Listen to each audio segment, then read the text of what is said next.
If you remember, a few days after India's lunar mission, Chandrayaan-3 was launched, that is on 17 July, there was a news floating on the internet regarding a mystery object found on an Australian beach. Here is the picture. It looks like a cylindrical object. Let me also tell you that this object did not directly drop on the beach. It washed up on a beach, and the name of the beach is Green Head, located in Western Australia. Let me also describe this object. It is a large copper-colored cylinder that is about 2.5 meters long and 2.5 meters wide.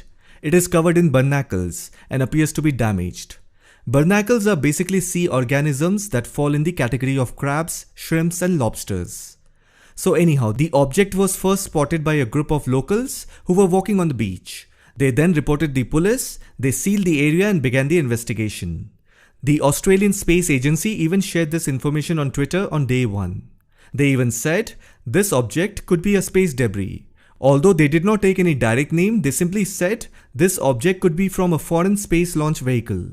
And then as this news went viral, it captured the imagination of people around the world.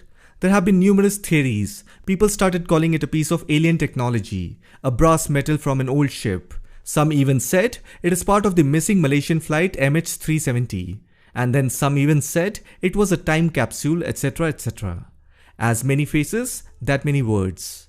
And soon immediately, some people even started relating it to a discarded fuel tank from the Indian rocket that was launched on July 14th, Chandrayaan-3. I mean, why not? One can easily speculate that, because this object was discovered just 3 days after a significant spacecraft launch, making it possible that it could be debris from an Indian spacecraft. As you know, nowadays people discuss such things, and on Twitter you can tag anyone you want. So by doing the same, this information reached the Indian Space Research Organisation ISRO. The chief of ISRO, S. Somnath, issued a statement saying that they cannot confirm or deny whether this object belongs to the Indian rocket. Yesterday, that is on July 31st, the Australian Space Agency concluded the investigation into this mystery object. And they said this debris is most likely a part of the Polar Satellite Launch Vehicle PSLV. And then, as you know, PSLV is a medium lift or light lift launch vehicle operated as well as manufactured only by the Indian Space Research Organisation.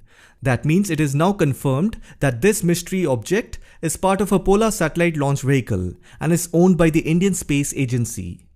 Now, another important thing that I want to share with you is that always remember this point.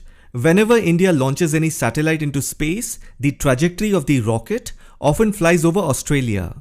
This is because the Indian Space Research Organisation launches their rockets from the Satish Dhawan Space Centre in Sriharikota, which is located in the southern Indian state of Andhra Pradesh. The launch path of the rocket totally depends on which orbit you want to send your satellite into, because the rocket needs to have enough speed and the correct angle of inclination to achieve the desired orbit. Now, if you want your satellites to orbit the Earth, the launch trajectory will typically take the rocket over the equator. Australia is located near the equator, so it is often in the path of Indian rocket launches. In fact, the Chandrayaan-3 mission, which was launched by India on July 14, 2023, even that passed over Australia as it is heading towards the moon. The rocket's trajectory went over the Northern Territory, Queensland and New South Wales. I have made a video on Chandrayaan-3 lunar mission. In that, I have explained everything in detail, from beginning to end, how the spacecraft will reach the moon's surface. So if you're interested in knowing about it, I'll put the link to that video in the top right corner. Please watch it.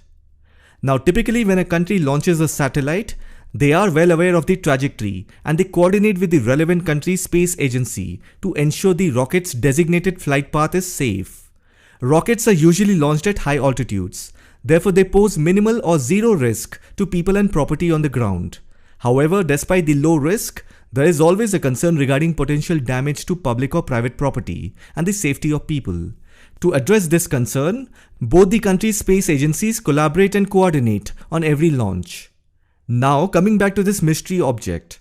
After confirmation, it is said to be part of a PSLV rocket. But then if you see, Chandrayaan-3 spacecraft was launched on a geosynchronous satellite launch vehicle, GSLV Mark III rocket. Both PSLV and GSLV are two of the most important launch vehicles developed by ISRO. Both rockets are used to launch satellites into orbit, but they have different capabilities. The primary difference is that a PSLV is a 4-stage rocket, whereas the GSLV is a 3-stage rocket. GSLV has a higher payload capacity, which means it is a heavy lift launch vehicle and it can launch satellites into geosynchronous orbit. Whereas the PSLV is a medium or light lift launch vehicle, but then it is a more mature rocket than the GSLV and it has a higher success rate. And the Chandrayaan-3 spacecraft was launched on GSLV Mark III rocket, which is the newly developed rocket by the ISRO. But then the Australian Space Agency has confirmed that this mystery object is part of a PSLV rocket, and more specifically it is part of the third phase of the PSLV rocket. Now the question is, when did India launch a PSLV rocket in recent times? The most recent PSLV launch by India was on July 30, 2023, that is 2 days back. The PSLV C-56 mission launched 7 satellites into orbit, including the DS-SAR satellite, a synthetic aperture radar satellite developed by Singapore's Defence Science and Technology Agency. The other 6 satellites were commercial satellites from the United States, Canada and the United Kingdom. So clearly this mysterious object cannot be part of the PSLV that was launched on July 30.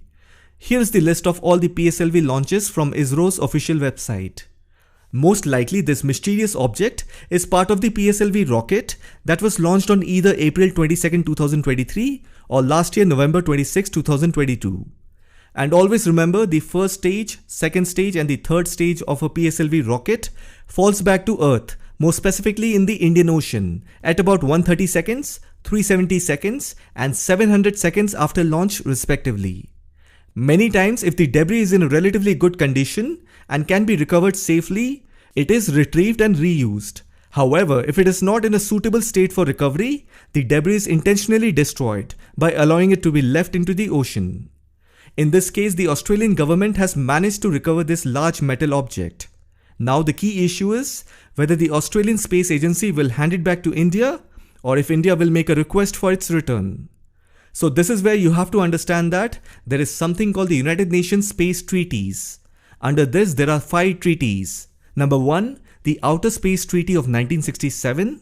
Number 2, the Rescue Agreement of 1968. Number 3, the Liability Convention of 1972. Number 4, the Registration Convention of 1976. And number 5, the Moon Agreement of 1979. If you look at the Rescue Agreement of 1968, under this treaty, there are provisions for the assistance and return of astronauts and space objects. Similarly, under the Liability Convention of 1972, there are provisions laid out that talks about the liability of states for damage caused by their space objects. So if you see, it is similar to how we register our vehicles in the RTO. Even spacecraft and rockets also need to be registered as per the United Nations Space Treaties. This means that both the countries, Australia and India, will have to handle the situation as per the United Nations 5 treaties on space. They will follow the provisions like the Rescue Agreement of 1968 and the Liability Convention of 1972 to determine the appropriate course of action. After that, both nations will decide whether to retrieve the object or leave it where it is. So this is what's going to happen. I hope you found this video informative.